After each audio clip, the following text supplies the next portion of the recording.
France 24's Doug Herbert joins me on the set to talk a bit more about the UN General Assembly. And Doug, Antonio Guterres says this session comes at a time of great peril for the world. He definitely seems less than optimistic about the future at the moment. Why so much pessimism from him? Because it's exactly what you said, coming at a very grim moment when the world seems more polarized, more divided than at any time since the Cold War. It's not just Antonio Guterres.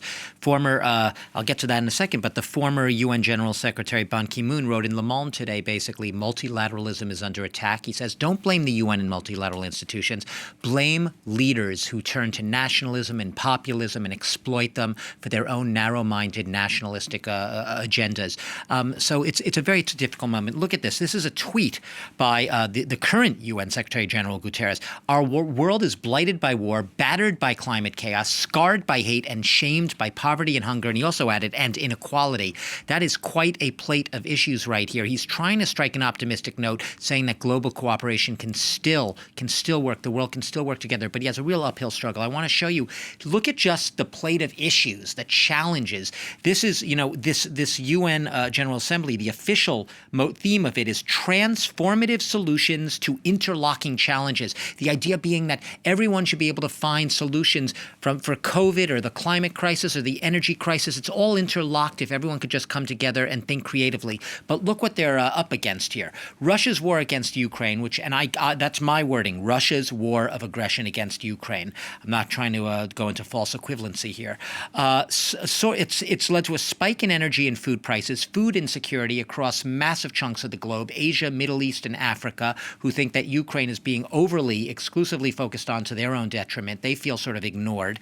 Tanking economies, so you have a global economy in distress, not just here in Europe and the U.S., but just about everywhere.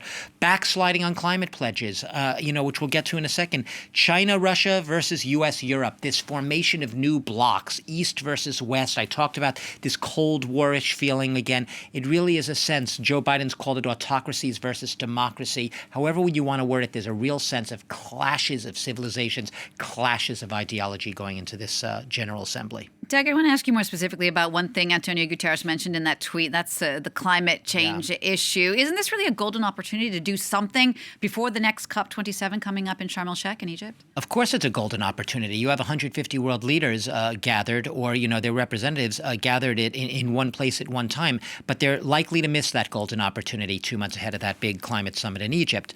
Look what we've already dealt with. We have devastating, dramatic floods in China, in Europe. We've had absolutely horrific flooding in Pakistan, 33 million people affected. Talk about wake-up calls. If that doesn't wake you up, what does, Jeannie? These extreme weather events are happening more frequently and with greater intensity than ever before. And what's happening in parallel with that?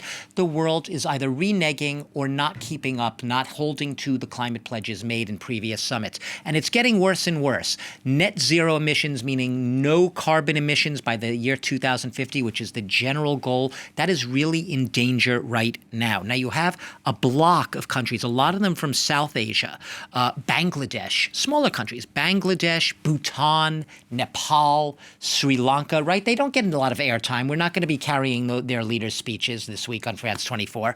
However, they're important because they're vulnerable. They are hardest hit in many respects in this climate crisis. And even India, a giant, very hard hit by climate. They're going to try to focus attention, in the big plea from the Secretary General and others leading this gathering is, please, Europe especially. Yes, we know that Ukraine's war is driving energy higher. Yes, we know that people are being hit and they need energy. But do not just ramp up your fossil fuel use. Do not go back to dirty energy just because of this war. Stick to the clean climate agenda. Yes, it's going to be painful. Yes, it's going to hurt. But in the medium to longer term, it is going to pay rich rewards. So there's lots of problems, obviously, lots to talk about at the UN General Assembly. But 3 of the world's biggest players won't even be there. I named one of them already. India, its prime minister, is not going, sitting this one out. 2 of the absentees are not surprising. They haven't gone in past years either. Vladimir Putin, and that is, you can imagine why. He has nothing but disdain for multilateral institutions as they see themselves, such as the United Nations. He has his own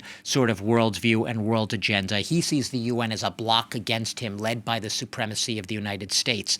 So he doesn't want anything to do with it. He doesn't want to step up to a place where he's going to be pariah. He's sending his foreign minister, Sergei Lavrov, instead.